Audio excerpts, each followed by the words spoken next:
Allah.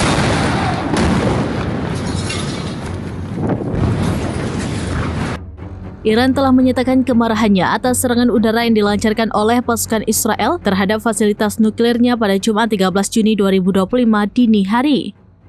Insiden ini memicu respon keras dari pemimpin tertinggi Iran. Pemimpin tertinggi Iran, Ali Khamenei, menegaskan bahwa Israel akan menerima konsekuensi serius atas tindakan militer tersebut.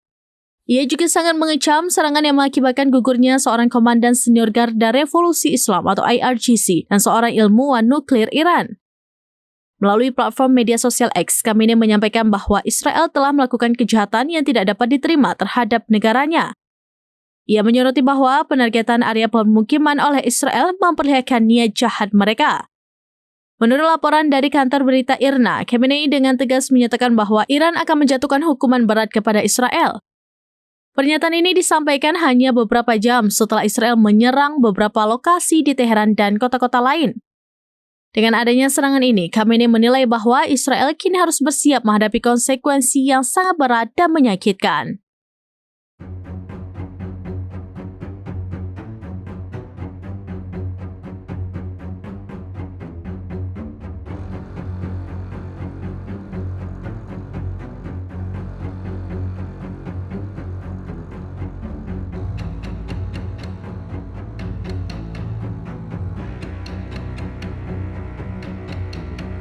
Download Tribun X sekarang, menghadirkan lokal menjadi Indonesia.